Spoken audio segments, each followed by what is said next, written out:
Bapak Ibu, selamat datang di M-Talks, podcastnya Magister UMN. Perkenalkan, saya Marshala dan saya yang akan menemani Bapak Ibu sekalian untuk beberapa episode ke depan. Jadi untuk Bapak Ibu yang belum kenal nih dengan M-Talks adalah podcast spesial dari UMN yang akan membahas seputar Magister UMN pastinya. Dan tenang aja Bapak Ibu, kita gak hanya ada satu episode saja, tapi juga banyak episode-episode ke depannya yang lebih menarik lagi. Dan untuk episode pertama hari ini, kita kedatangan guest star yang sudah kenal banget nih sama Magister UMN. Langsung aja kita panggil Pak Arif Setiadi Hernawa selaku General Manager Marketing dan Business Development. Halo, selamat sore Pak Arif. Selamat sore. Apa kabar nih Pak? Baik. Oh baik, sehat ya Pak? Sehat terus ya? Sehat terus. Sebelumnya saya mau ngucapin terima kasih dulu nih Pak, karena Pak Arif udah nyempatin waktunya buat jadi bintang tamu perdana ya Pak, pertamanya di M-Talks nih. Baiklah. Nah, karena topik hari ini kan kita bahas tentang Magister UMN ya Pak pastinya. Mungkin Bapak boleh nih cerita sedikit dulu tentang Magister UMN. Seperti apa sih Magister UMN itu Pak? Magister UMN ya. Magister UMN itu adalah program untuk pasca sarjana atau biasa mungkin dikenal orang dengan program S2 ya. Okay. Jadi karena UMN kan sudah punya 13 program studi untuk 12 S1 sama 1 diploma. Nah, kemudian untuk yang kembangan lebih lanjutnya tentunya ke atasnya ya. Ke atasnya kan ada di magisternya, jadi program S2-nya gitu. Wah. Berarti Magister UMN ini udah berdiri sejak kapan nih, Pak? Kalau Magister UMN ini sebetulnya mulainya dari tahun 2019. Oh, ya 2019 ya. Berarti sekitar 3 tahun lalu ya, Pak ya? 3 tahun lalu. 2-3 tahun lalu ya. Hampir 3 lah ya. Iya. Mungkin boleh cerita-cerita sedikit nih Pak, jelasin sedikit tentang sejarahnya lah berjalannya si Magister UMN ini Pak. Magister UMN ya waktu itu karena kita ingin meningkat lebih jauh lagi ya tentunya kita tambahkan dengan program magister seperti yang tadi saya sampaikan. Kalau nanti kedepannya lebih lanjutnya lagi tentunya kita pengen setelah ada S2 tentu ada S3-nya. Nah kalau yang ini makanya sebelum sampai ke S3 kita harus ke S2-nya dulu. Okay. Nah kita hanya bisa membuat program S2 atau pasca sarjana itu kalau sudah punya S1-nya di tempat kita. Nah, karena kita sudah punya S1 yang tadi 13 program studi, makanya kemudian dikembangkan lagi untuk program magister. Kebetulan saat ini kita masih punya 2 program studi. Oke. Gitu. Mungkin boleh disebutin Pak program studinya ada apa aja nih untuk S2 atau magisternya? Yang mulai dari tahun 2019 itu pertama-tama itu program magister untuk kita sebutannya MMT ya, Magister Manajemen Teknologi. Kemudian persis di setengah tahun lalu, semester lalu, itu kita buka satu program studi baru namanya Magister Ilmu Komunikasi. Gitu. Jadi kita punya 2 program studi. Jadi yang pertama Magister Manajemen Teknologi sama yang kedua itu Magister Ilmu Komunikasi. Betul. Mungkin saya mau tanya-tanya sedikit ya tentang Magister Manajemen Teknologi tadi. Kan biasanya kalau di kampus itu magister manajemen biasa ya. Jadi manajemen teknologi ini bedanya apa, Pak? Iya, baik. Jadi sebetulnya kalau dari gelarnya itu sebetulnya nanti tetap magister manajemen ya, MM ya gelarnya. Cuma kita secara program studi ada tambahannya teknologi karena kita boleh dibilang fokus atau mengutamakan untuk sisi manajemen proses-proses yang mengutamakan teknologi. Kalau mungkin gambarannya apa ya sekarang ya? E-commerce ya. Kalau e-commerce kan bisnis. Bisnis yang perlu di-manage. Manajemennya tidak pakai menggunakan manajemen yang biasa. Nah, manajemennya salah satunya dengan manajemen teknologi. Atau mungkin sekarang ini boleh sebut merek kan ya? Boleh sepertinya boleh ya, harus siapa? Ya misalnya Uber, ya kan, Gojek, itu kan perusahaan-perusahaan yang sekarang besar yang tetap memerlukan manajemen, ya kan, pengurusan secara di-manage dengan baik. Proses-proses manajemennya seperti apa. Nah, itu kan secara fokus untuk mengurus itu semua kan harus dengan menggunakan teknologi. Ya benar gitu. Sih. Jadi basisnya adalah menghandle jenis-jenis bisnis yang seperti itu. Gitu. Oke, jadi kayaknya Magister UMN ini sangat mengikuti perkembangan teknologi ya, Pak ya. Wah, keren banget nih. Nah, mungkin buat Bapak Ibu yang lagi nonton nih nanti ya, nonton podcastnya kami nih, yang mau daftar ke Magister UMN nantinya, persyaratannya ada apa aja sih Pak? Iya, kalau mendaftar sih gampang ya, tinggal masukkan data diri, tinggal masukkan data diri, masuk datanya langsung ke link di pmb.umn.ac.id. Itu nanti tinggal pilih program S2 kita, kemudian isi data diri di sana, nanti keluar jadwal tesnya, tinggal ikutin tes masuk. Tes masuknya juga gampang sekali. Ada tes tulis ya, tes tulis sama interview nanti. Interviewnya langsung dengan dosen kita. Jadi dosen-dosen kita yang sudah doktor dan profesor itu nanti akan memberikan interview singkat. Interviewnya ini bukan untuk mengetes pengetahuan saja sebagai syarat masuk, tapi interviewnya ini justru malah membantu. Jadi salah satu kelebihan magister di tempat kita itu programnya hanya 1 tahun atau 1,5 tahun. Jadi 3 semester selesai. Cepet banget tiba-tiba ya. Nah kalau saya juga angkatan pertamanya dari untuk yang program. Terima kasih banget ya bisa bertemu angkatan pertama ya. Iya betul. Jadi angkatan pertamanya di tahun 2019 itu saya termasuk angkatan pertama. Dan kalau boleh sombong sedikit. Boleh Pak, boleh silakan. Ini angkatan pertama ya. Saya lulus dengan IP-nya 4. Ya, lulusan terbaik untuk angkatan tersebut. Keren sebenarnya sih bukan untuk nyombongin ya, tapi untuk memotivasi teman-teman bahwa bisa kok, dan untuk dapetin IP 4 di S2 kita juga bisa sekali. Dan tadi yang saya bilang proses interview pertamanya pun dari awal sudah dibantuin karena syarat lulus untuk dari magister itu kan mengerjakan tesis. Jadi ketika interview awal pun dimasuk di tempat kita, itu sudah langsung ditanya, kamu kedepannya mau membuat tesis apa, dengan topik apa. Dari awal itu sudah ditanya. Jadi makanya bisa selesai dengan cepat gitu. Baik Pak. Tadi kan Bapak ada singgung-singgung sedikit ya Pak tentang tesnya ini Pak. Ya. Berarti tesnya kalau menurut Bapak sendiri nggak sulit ya Pak? Ya, tesnya sih sebetulnya. Soalnya kalau lihat Bapak kan angkatan terbaik ya Pak. Jadi pengen lihat dari perspektif Bapak aja nih untuk tesnya. Waduh, nanti kalau saya bilang gampang, dibilang sombong lagi ya. Enggak. Enggak sih, sebenarnya tesnya tes standar aja. Jadi itu lebih ke arah mirip-mirip sama psikotes atau tes logika aja sebetulnya sih gitu. Yang boleh dibilang tidak seperti tesnya matematika kalkulus dan lain-lain, ada tes fisikanya gitu. Enggak seperti itu. Iya, jadi tesnya lebih karena tes ya sebenarnya hanya memanfaatkan logika sama tadi yang mirip-mirip dengan psikotes seperti itu sih. Itu tes tulisnya seperti itu. Gitu. Untuk tes dari prodi MMT dan MIK sendiri berbeda nggak Pak? Atau sama nih? Kurang lebih sama. Kurang lebih sama. Oh ya, kita juga secara angkatan kita terimanya tidak seperti S1 yang tiap tahun sekali. Tapi kita untuk yang program magister ini kita terimanya setiap semester. Jadi kita terima di yang untuk mulai perkuliahan bulan Agustus, sama kita terima untuk yang mulai perkuliahan bulan Januari setiap tahunnya. Berarti kalau dilihat dalam satu frame 1 tahun itu setahun 2 kali gitu ya Pak? Betul. Baik.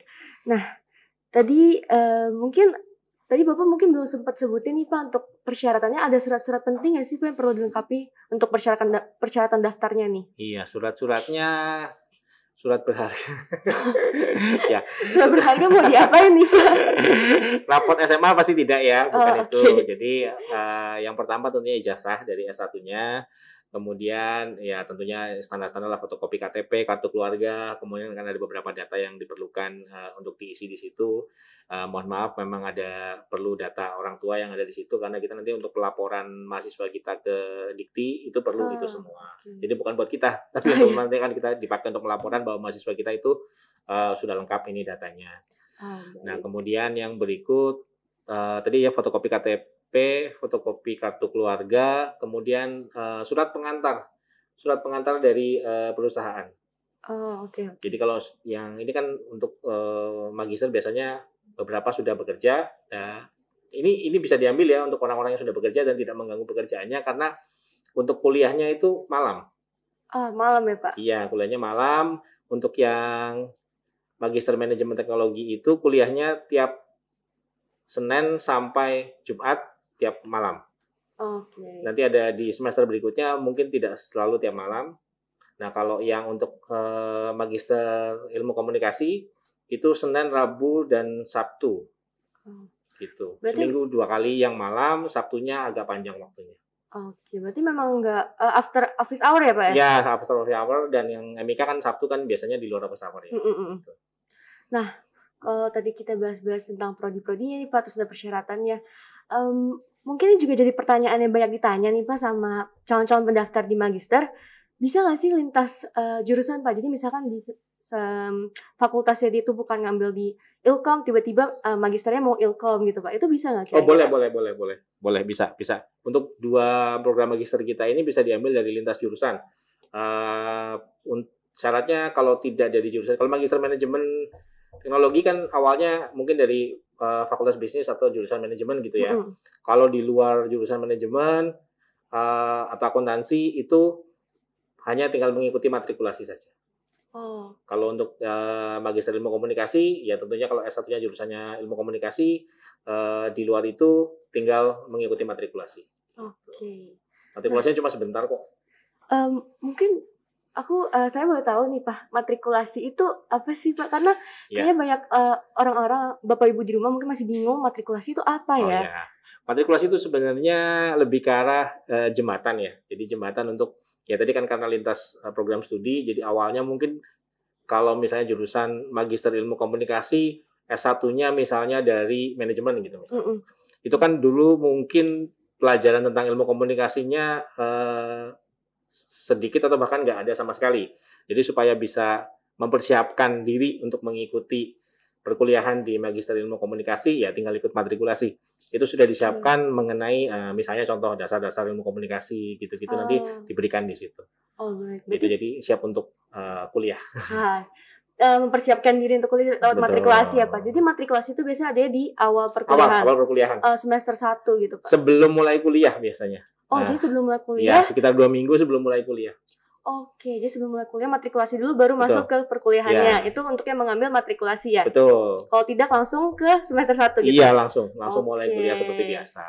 Jadi mulainya tidak dengan ospek, tidak ya, tapi dengan matrikulasi. Tanpa ospek ya, jadi di sini magister pasti dong ya. Nah, tadi kan kita udah singgung sedikit Pak soal prodi. Kita udah singgung banyak sih lebih tepatnya untuk prodinya. Kedepannya magister UMN ada rencana untuk menambah prodi gak nih Pak? Oh iya, kan kita sebenarnya kan punya tadi 13 program studi ya. Ya tentunya kita harapkan sih masing-masing semuanya punya S2-nya juga. Nanti akan lanjut lagi setelah S2 nanti akan punya S3-nya. Seperti itu ya. Mudah-mudahan harapannya sih semuanya akan segera ada S2-nya. Kalau boleh tahu Pak, bocoran sedikit, kira-kira paling deket nih apa nih Pak yang ke depannya? Paling deket ya, ini sih kelihatannya sih belum ada yang paling dekat, ya masih sama sih semuanya. Oke, masih sama, masih direncanakan semuanya sampai matang ya pokoknya ya. Kalau kematangan sih kelihatannya sudah mulai banyak yang mempersiapkan. Cuma yang tadi tidak di luar kontrol kita adalah izin untuk mengadakan program studi magister itu dari Dikti. Jadi setelah kita submit itu kan ada dari Diktinya memberikan izin. Ya kita nggak boleh beroperasional tanpa izin tersebut. Oke, jadi memang terkait di izin ya Pak kayaknya. Betul. Ya. Tapi kalau rencana udah matang ya Pak ya. Iya. Wah, keren banget nih. Nah, Pak, sekarang kan kita lagi ada di masa pandemi ya, Pak? Iya. Jadi untuk sistem perkuliahannya apa hybrid kah atau online atau bagaimana nih, Pak? Oke. Jadi kita perkuliahan kita dengan online. Online pun di dalam online itu ada 2 macam, ada sinkron dan asinkron. Jadi kita pakai dua-duanya. Kalau yang sinkron itu mungkin buat tambahan pengetahuan, yang sinkron itu ya seperti kita Zoom biasa, Zoom live gitu ya. Itu nanti dosennya ada jadwalnya, kemudian kita ngajar seperti biasa. Nah, kalau yang asinkron bisa aja nggak ketemu dosennya hanya dalam bentuk video, tapi kita sudah punya sistem sendiri, kita sebutannya LMS, Learning Management System. Itu jadi satu materi kuliahan itu sudah bisa ada videonya, sudah ada tugasnya, sudah ada kuisnya, itu jadi satu. Oke. Gitu. Jadi asinkron dan sinkron. Tapi kedepannya gimana Pak? Apakah akan offline atau tidak nih? Oke. Untuk yang ini khusus kita ngomong yang S2 ya, yang magister S2, ya. Pak, S2 aja. Kalau yang S1 kan kalau yang S1 kan sudah mulai dengan hybrid kemarin. Kalau yang S2 untuk sementara masih kita gunakan yang online. Nah, kemudian nanti kita akan rencanakan hybrid juga. Cuma hybridnya itu agak sedikit berbeda dengan S1. Kalau hybridnya yang S2 itu, nah ini kalau yang dekat dengan kita, mungkin kita akan coba untuk mulai mengadakan secara offline. Kalau yang dari luar kota, karena kita kan mahasiswa kita berasal dari seluruh Indonesia. Nah, betul. Kita masih fasilitasi dengan online dulu juga. Oke, gitu. Jadi bisa disesuaikan dengan lokasi gitu ya Pak? Betul. Ya? Oke, baik Pak. Nah, mungkin kita masuk ke pertanyaan terakhir ya, Pak. Iya. Nah, jadi terakhir ini saya pengen nanya untuk Bapak Arif sendiri ke depannya punya harapan apa sih untuk Magister UMN? Ya Magister UMN tentunya mungkin bukan buat magisternya ya. Kalau magisternya sih saya bilang sih sudah dipersiapkan dengan baik tadi yang seperti sudah disampaikan. Saya Baik, sih berharapnya untuk teman-teman yang dengerin ini semua ayo dong rame-rame daftar ke magister di tempat kita karena lulusannya jadi ilmu yang tadi saya katakan pertama, ilmu yang saya dapatkan itu sangat berguna untuk pekerjaan saya. Jadi jangan ragu-ragu lagi untuk daftar di magisternya UMN. Semuanya sangat applicable dan sangat cocok untuk dunia industri saat ini. Oke, berarti jangan ragu lagi intinya untuk mendaftar ke Magister UMN ya, karena memang materi-materi semua pembelajaran didapatkan tuh sangat berguna ya Pak ya. Iya, betul. Oke, jadi sebenarnya udah habis nih Pak pertanyaannya dan sebenarnya nggak berasa banget, seru banget ngobrol sama Pak Arif ya. Dan terima kasih sekali lagi nih Pak Arif untuk waktunya di waktu-waktu yang sibuk ini Pak Arif sebagai General Manager ya bisa menyempatkan waktu untuk ngobrol sama saya. Lagi ditunggu meeting lagi sudah. Oke, jadi nggak usah lama-lama lagi gitu. Terima kasih banyak ya Pak Arif udah menjadi guest star di MTalks untuk yang pertama kali. Perdana banget. Mungkin nanti kita bisa ngobrol-ngobrol lagi Pak di sini ya Pak ya. Boleh, bersedia untuk diundang lagi. Baik, terima kasih ya Pak Arif ya. Terima kasih. Sebelum kita akhiri podcastnya, ada info penting nih untuk Bapak dan Ibu sekalian. Jadi, Magister UMN lagi membuka tes masuk di setiap hari Minggu, dan untuk biaya registrasinya juga lagi promo loh. Bagi Bapak Ibu yang tertarik untuk melanjutkan pendidikannya nih di Magister UMN, langsung aja melakukan pendaftaran melalui pmb.umn.ac.id. Atau bagi Bapak Ibu yang masih penasaran dan mau cari tahu dulu, dapat mengecek melalui Instagram Magister UMN di @magister.umn. Jangan lupa di-follow juga ya supaya gak ketinggalan dengan info-info terbaru dari Magister UMN. Oke, kalau begitu saya Marcella, selaku host dari MTalks, pamit undur diri. Sampai jumpa di episode selanjutnya.